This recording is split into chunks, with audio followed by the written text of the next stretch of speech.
Hello there, welcome to our presentation on positive behaviour management strategies. My name is Chris Riley. I'm a teacher at Rivermead Main School and the head of Year 7. I'm also, as of June this year, a licensed Thrive practitioner, and I've also got Jordan Gallagher with me. Jordan, do you want to introduce yourself? Hello there, my name is Jordan Gallagher. I am the behaviour lead at Rivermead School, and I've got some teaching responsibilities also. I have completed my Thrive practitioner training with Chris in June as well, and hopefully this will sort of show you what we'll be doing next year. Thank you, Jordan. So I'm going to be talking to you a little bit about Thrive, what it is and how it can be useful in everyday practice. I'm also going to be covering a little bit of the stuff that we can only really kind of touch on because of licensing reasons and things like that. But they could be useful for anyone that's considering using Thrive and things like that. And then, yes, looking at some of the more useful bits in everyday practice as well. The Thrive system, the Thrive approach. Thrive is a provider of tools and training to help adults support the social and emotional development of children and young people. So for the longest time now, in all of the different jobs that I've been in, I've been looking for something where we could measure not just maths and English progress and all of those kind of things, but also well-being progress, how the learners are settling into class, how they're getting on with things. And that's been a particular need for, as head of Year 7, looking at the really important transition work that we do and all those kind of activities, and looking at how we get learners settled into school. So some of them may not initially hit the ground running with maths and English progress, but they may be instead settling into school, developing a more positive attitude to talk school and things like that. And we need to be able to measure those things and show those things too. It's informed by established developments in neuroscientific research, and as a part of the training, we look at the neuroscience, we look at how the brain develops, we look at how, particularly on the adolescence course, we look at how changes during adolescence cause differences in the way that the brain works, and how we can utilize those to help the way that we look at the learner's behavior and things like that. And then it's underpinned by a theoretical base in child development theory and attachment theory. So again, it's the science behind it is all around looking at how relationships are formed, how the brain plays an important part in the way that we respond to the world around us, and the way that we respond to situations that we find ourselves in as well. Thrive looks at life, particularly, as you can see, up to the age of 18 in 5 developmental stages. They cover the different periods of a child's life. Being is from 0 to 6 months. So that's when you're just developing that ability to be a part of the world, to settle into the world around you, to notice things, to appreciate things, to interact with things. Then doing is where we start to move out of the space around us and looking at things and start developing activities, maybe developing preferences towards things and things like that. Thinking is then when we start considering the what and the why and the how and all of those kind of things. We start asking questions, we start trying to answer questions. Power and identity between 3 and 7 years old is where we start to think about who we are, what we like, what we don't like, what other people like, comparing that to the people around us and seeing who we are compared to them. Skills and structure between 7 and 11 years old is where we start to think about rules and how the world around us works, how we fit into the rules and how we understand them. And then interdependence is those teenage years. And I believe the more recent updates of Thrive have actually taken that beyond 18 years as well. And interdependence is a kind of combination of all of those things, and starting to look at that transition between being a child and an adult, looking into the world around and going, okay, where do I fit into all of this? What is my identity as a person? What is my identity with my sexual identity? What are all of those kind of things? All of the kind of important questions that get asked at that stage. As a part of the way that the developmental stages are considered, there's also recycling. So although the developmental stages correspond to particular ages, those feelings and challenges occur in later life too. So it's not just about, that's, you're between 7 and 11 years old, so we don't need to be thinking about your thinking stage anymore. It may very well be that while you are facing those challenges and dealing with those difficult situations during that particular developmental stage, that you might need to revisit some of the thinking activities, some of the things that you would have done, either because you never got the chance to do them before, or because it didn't develop to the extent where you've got a strong foundation underneath. One of the images that they like to give as a part of the Thrive training is that it's like building a Jenga tower, and if you've obviously got a few Jenga blocks missing lower down the tower, then it's going to be more difficult to build higher up the tower as you go. For this reason, recycling is an important part of the Thrive approach, where these activities and feelings are addressed through interventions to make sure that those gaps are filled.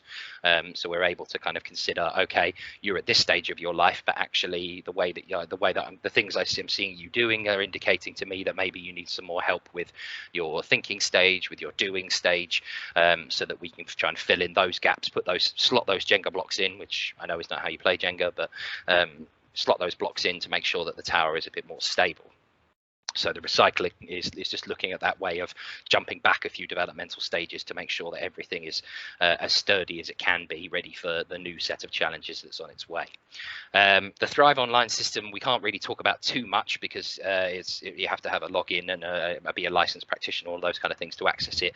But it is as simple as an online questionnaire style assessment system. So you answer questions a little bit like an SDQ, and it will then give you a measure of how developed they are in the developmental stage that they are currently chronologically in. If their score is particularly low, which isn't uncommon, earlier stages can then be assessed to see where the greatest need is. So for example, an adolescent, if you were to do the interdependent stage but they only come out with 10 or 20%, then you could jump right back to the doing stage, see how they're doing with their 0 to 6 months, and then their 6 to 18 months, and all of those kind of things, until you can find somewhere where the gaps start to appear, and you can start to then address those. Users can then generate an action plan, which can allow for either in-class interventions, so things that the class teacher can do as a whole, which generally will be beneficial to the whole class, not just the learner that it's being done for, or one-to-one intervention activities as well. So you can use those action plans as a way to address these problems in a one-to-one context as well. Progress can then be measured by reassessing learners at different stages during the intervention. So it can be partway through a 6-week intervention, you could then reassess to see how much progress has been made, and then look again at the end, again by answering all of these questions and seeing if any of the answers have changed at all. The online system then has a way of providing graphs to show progress and things like that, which can then be brought to pupil progress meetings. And as I said earlier on, it's a nice way of looking at those things alongside academic progress. So yes, they've made this many steps in English and maths, and they've made this in science and things like that, but also they've made this in their well-being. They are making better choices because of it, etc., which is equally important. It's a really useful thing. But like I say, the Thrive Online, you have to have a login for, and all those kind of things. But some of the more useful bits that we can take from the Thrive approach are some of the sort of directed strategies for supporting with not only managing behavior, that difficult behavior in the moment, but also setting up relationships so that that difficult behavior is easier to manage, or maybe even avoidable in the first place. So one of the things we talk about a lot is PACE. As with everything else in teaching or working with young people, it is an acronym, and it's a set of behaviors that adults can use to encourage positive relationships with young people. And one of the really important things here, and I know that quite often when you look at behavior management training and things like that, there is a danger of just telling people what they already do and things like that. But for me, it's been quite useful to reflect on these things and the way that I use them to help me with some of the more difficult relationships that because it's quite easy when you do these things naturally and then the learners respond to them. But when you're doing these things naturally and they don't respond, you may need to reflect on how important these are to be able to then adapt the way you use them in for people who are less receptive to it. So the P is for playful, so being prepared to joke with learners, and I think one of the possible downsides about this is that some people may interpret this as downplaying any negative behavior, which is very much what it is not the case. This isn't about moving on from any negative choices that have been made, any unsafe behavior that was going on, but actually reducing that those negative choices and that unsafe behavior through humor, through noticing absurd things that are going on around you, through if you're blessed like I am with a terrible addiction to puns, then this side of it comes quite easily to you. But there's all sorts of things. Sleight of hand magic I tend to find is quite a useful one as well. Making paper airplanes and interactions with colleagues as well. Maybe it's as somebody else is walking by, you can kind of share a joke with them, which can then help bring things back round. It's just all of it. It's a form of distraction basically, but a less kind of cheesy one. It's not as simple as come this way and we'll play your favorite game or something like that, because quite often learners are very open, are very aware that that's what you're trying to do. But if you're just kind of joking, pointing out odd things that are happening around and having a laugh with them, it's a bit easier for them to feel like you're on their side, and then those negative behaviors tend to stop and can then be discussed at a time when learners are ready to hear what you've got to say and ready to reflect on it. Being accepting, one of my absolute favorite sentences: people are entitled to their feelings. So however a learner feels about something is how they feel about it. There's nothing that can be changed about that. What we can attempt to change is the way that they then react to those feelings, what choice they make based on those feelings. So if we can accept the feelings of young people, we can help them without encouraging negative choices. Again, this isn't about that. This isn't about going along and saying, I know you're angry, so it was okay that you punched so and so, because that's never the point. That's never the argument that we're trying to make. It's, I understand you're angry. In that moment, that can then help learners feel a bit more heard, a bit more understood, and things like that, which then makes it easier for them to engage with the conversation about calming down and being safe and all of those kind of things, and makes the conversation afterwards, the reflective conversation, more useful as well, because they're ready to hear it and they're talking to somebody who they feel understands them, as opposed to somebody who's just come along to wave a finger in their face and tell them off. It's I accept this is the way that you are feeling, and then later on, once we're calm and we're in a different scenario, we can then talk about the negative choices and how to avoid them next time. Be curious, and this is one of the really useful preemptive ones I tend to find. Finding out more about what interests them.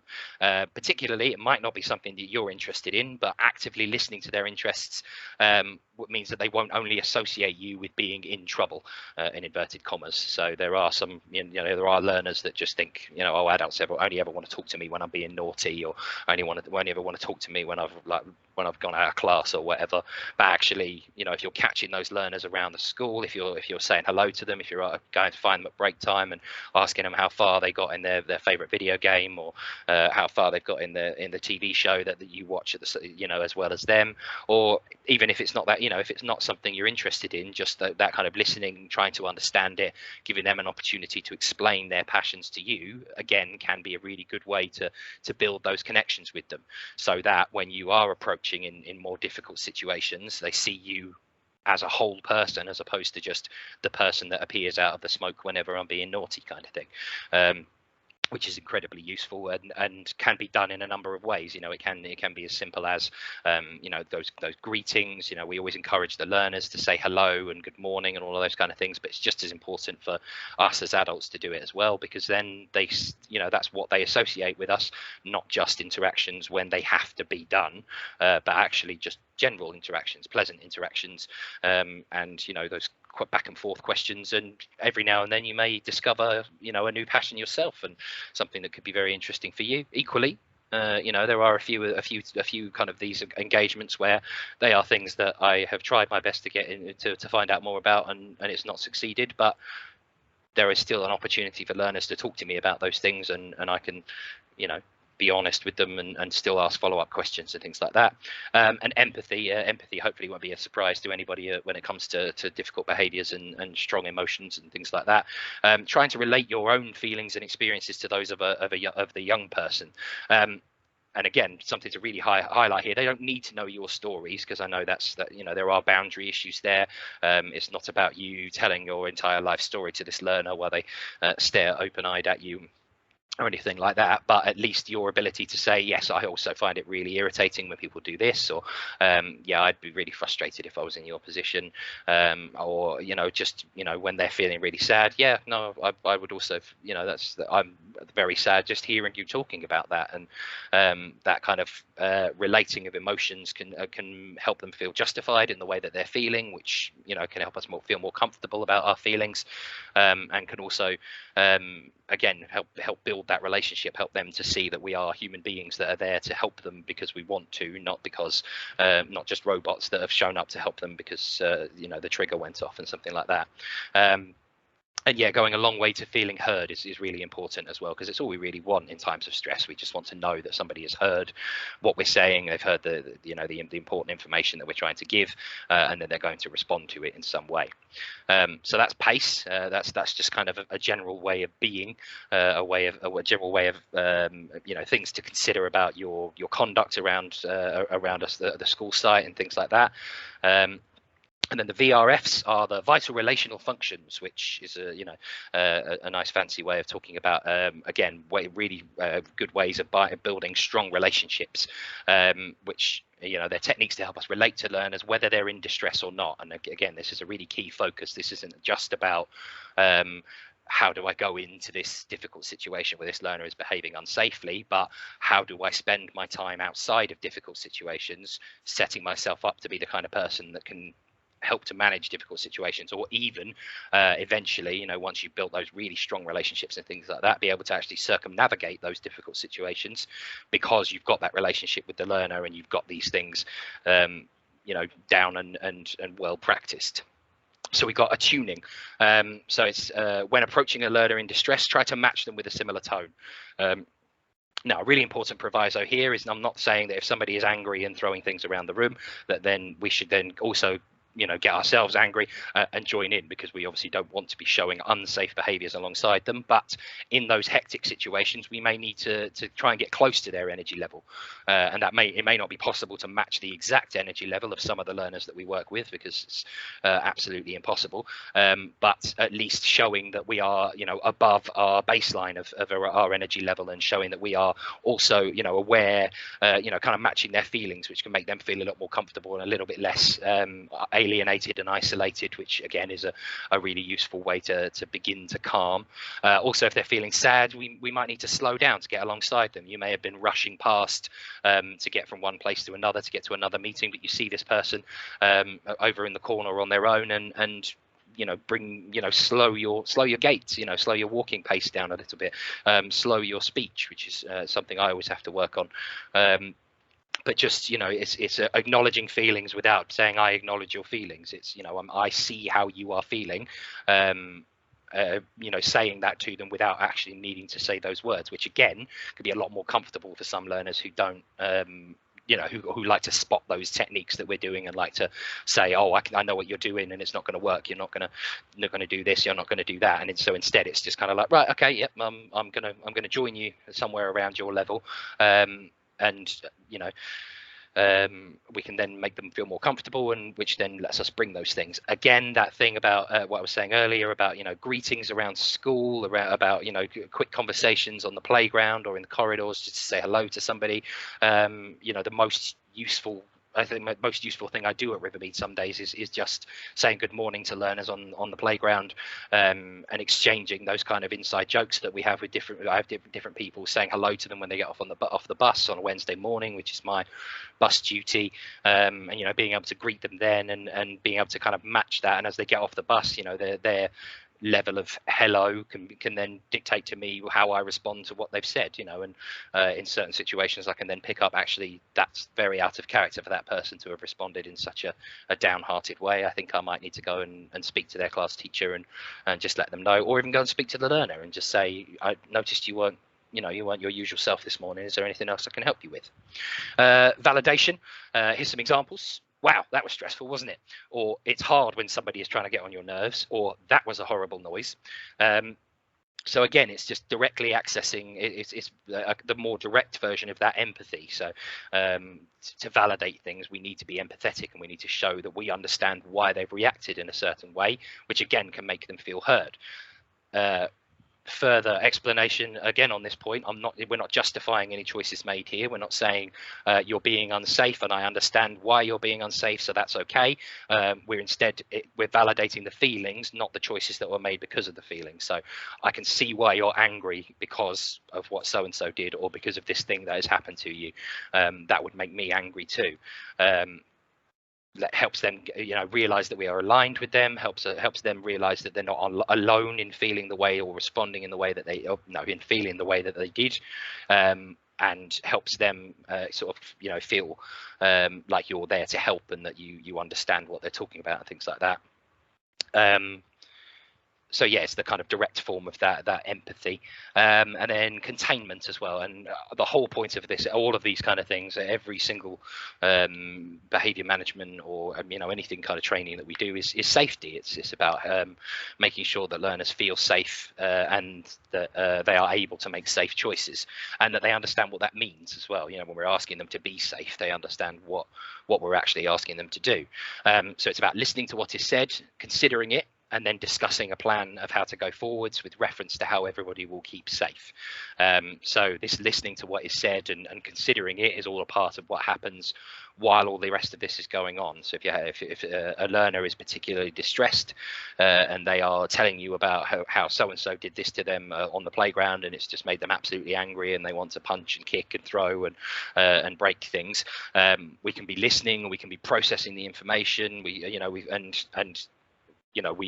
all know our ways of showing that that's what we're doing. It doesn't have to be a cheesy nodding in the head and a yes, I understand, but just responding with a follow-up question every now and then. It might be and then, sorry, who was that, who did that part, sorry, and who did this to you, and how did you feel when that happened, and just giving them the opportunity to think, oh, hang on, this person is listening to me, this person wants to do something about this. That also indicates to them that you're thinking about what to do next, and it's not going to be just their job to come up with a plan of what to do next, and that they will have somebody else.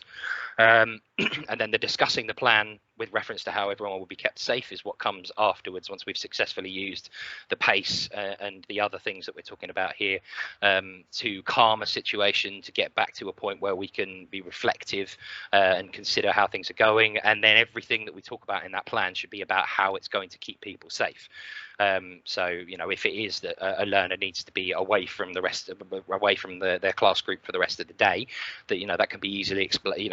The justification for that is that I think that's the safest way. I can still tell that you're quite angry about this, and I think if you were to see those people again, it's going to be difficult for you to make safe choices. So I'm going to give you plenty of time to calm down, a little bit of time away from the class, and then we can reflect on how we're going to rebuild those relationships tomorrow.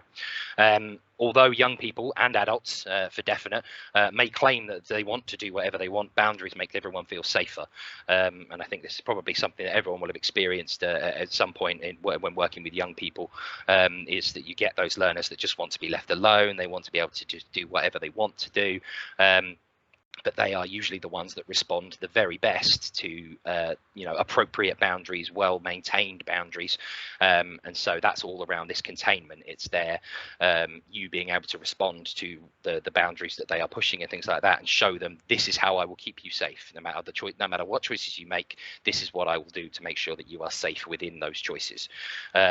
Because it's a part of that development, and a lot of the statements that you get along the way through the developmental stages are related to making safe choices, but also being able to take appropriate risks alongside those choices. Some of that pushing of boundaries is that taking of risks to find out more things, and then over time we can develop a more helpful way, a more positive way of testing boundaries by asking adults or and things like that. So it's not about making unsafe choices.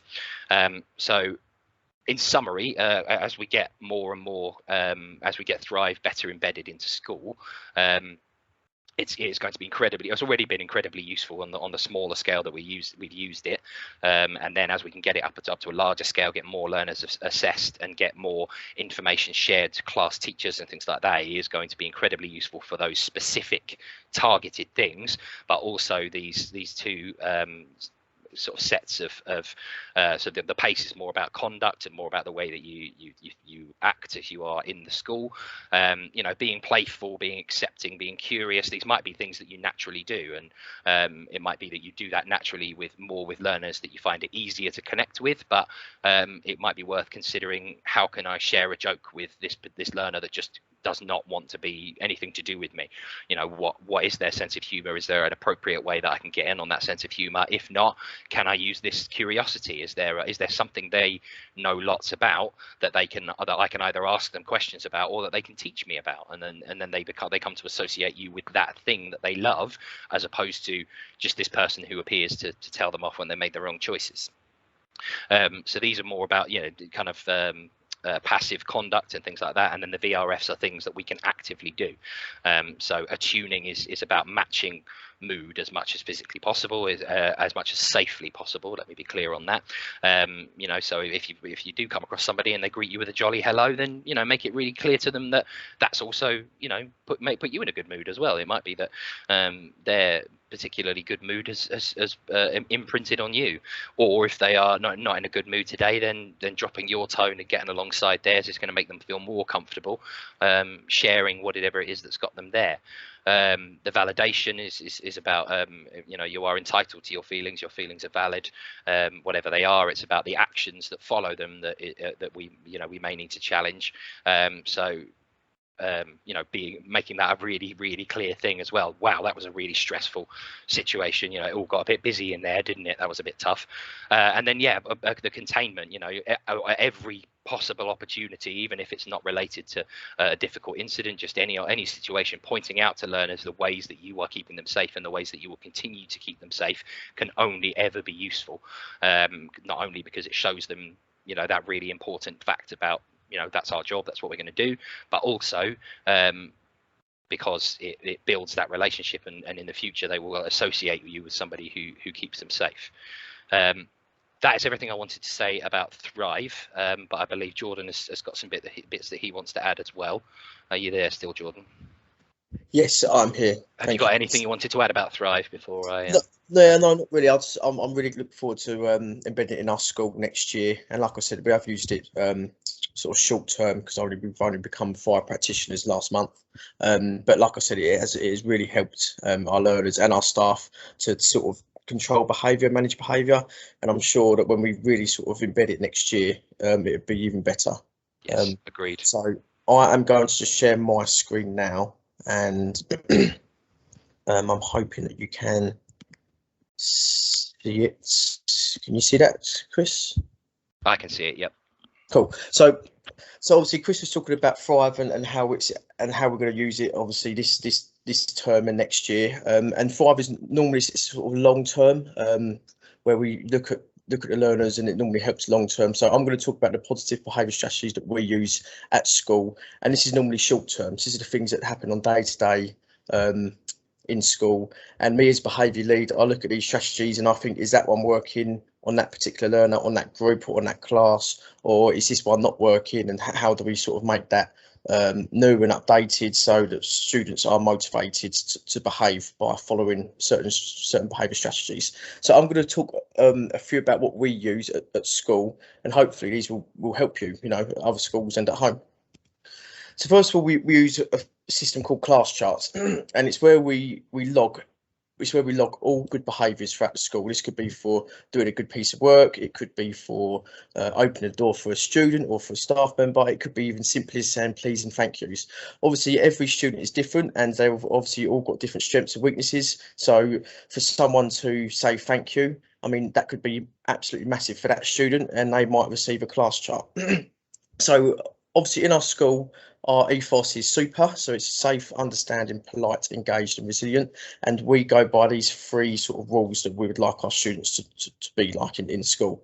So every time a student receives so students receive 1 point for any positive behaviour shown. So for example, if I'm teaching in class and a student has sat there for 10 minutes and really focused and was engaged in the lesson, I would simply go on to sort of my user and give him a point for engaged. And then throughout the term, throughout the year, all students can see how many points they've gained for their good behaviour, and students can actually claim for prizes if they collect enough points. So, for example, if 2,000 points, they might win a big sort of toy monster truck, or if they collect 30 points, then they might be able to claim for some bouncy balls. So all the prizes we've got are safe, and they're all sort of good motivators for students to behave. And it's even in the corridor where I'm sort of looking, and I can see that one particular learner has got 5 points away from a particular prize that he wants, and I'll sort of say to him, "Oh, do well today. You can get 5 points for being behaved," and that sort of motivates them to behave that day. So that is one of the strategies that we use, and obviously this is down to rewards. So the second strategy that we use quite a lot is reward sheets.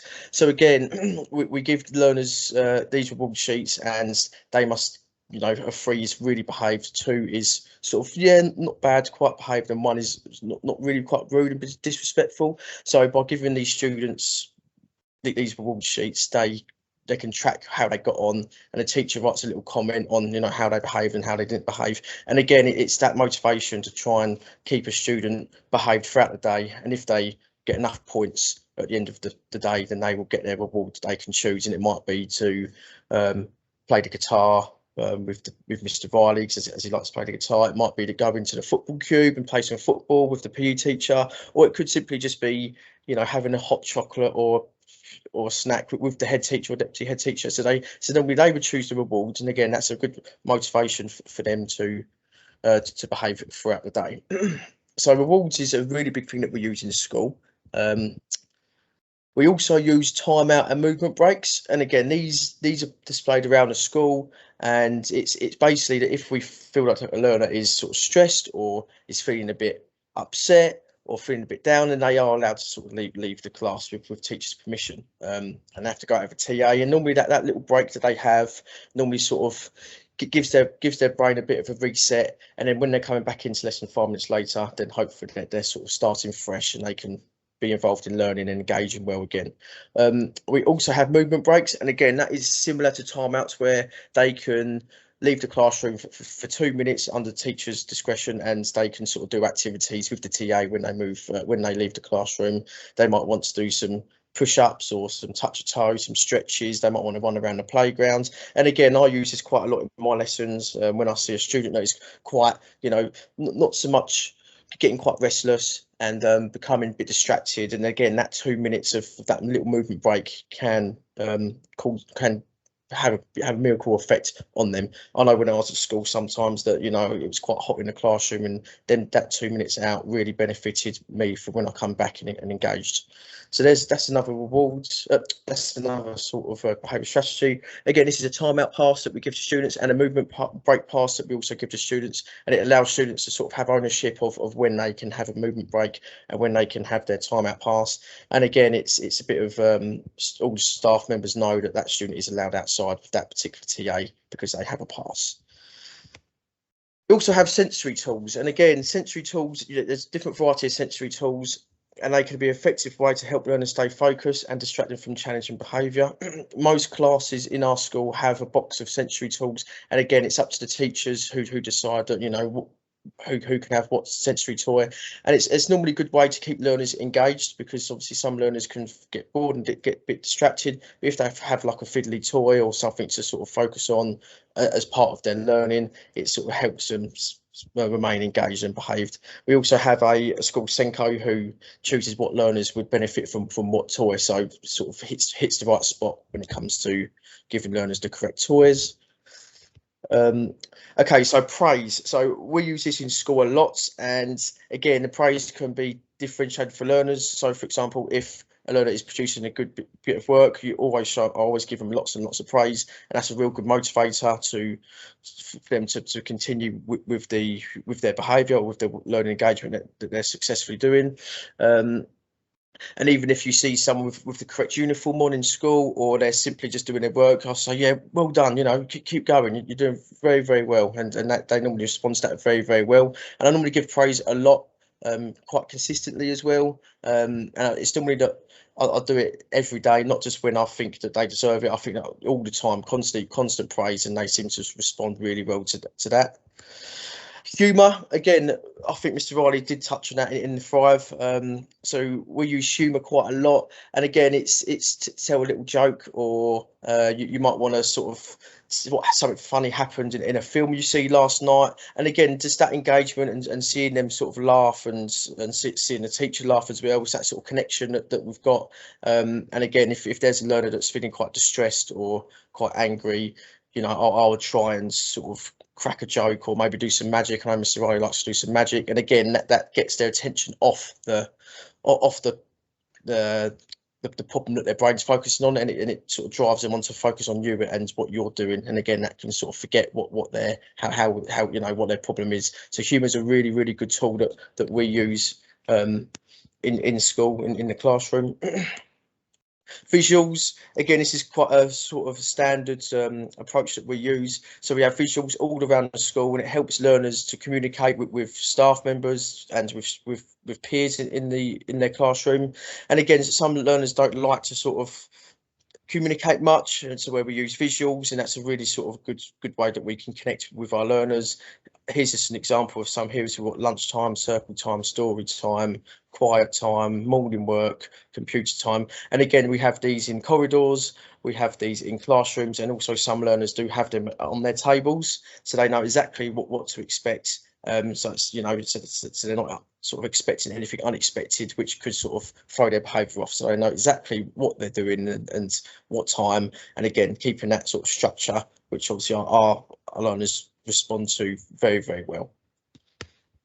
Talking about interests, and again, this can be in the playground, it could be in the corridor, it can be in the classroom. If a learner is feeling a bit down, a bit frustrated or angry, normally if I normally don't know the learner who it is, and I might talk to them about football, and, oh, did you see the match last night, or did you see the Euros, or did you see this player transfer to another club? And again, just talking about what they like motivates them to respond, and that could just draw them away from their feeling of negative thoughts, you know, being frustrated or angry or whatever. So talking about interest is very good, but obviously you do need to know your learners before you do that, which is why we do normally in classrooms at the start of every year for our learners, we normally sort of have like a all about you sheet, and it talks about your, you know, who do you live with and what your hobbies are, what your interests are, your favourite game, your favourite film, favourite piece of music. So we do that at school normally at the start of every year, and then we've got sort of like, we know exactly what their interests are, and again, we can always incorporate interests in their work.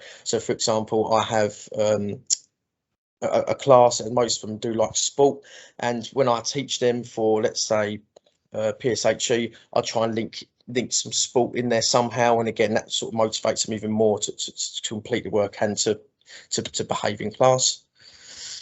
And our last one is consistency. And again, this is quite self-explanatory. It's if you're consistent with your approaches, if you're consistent with your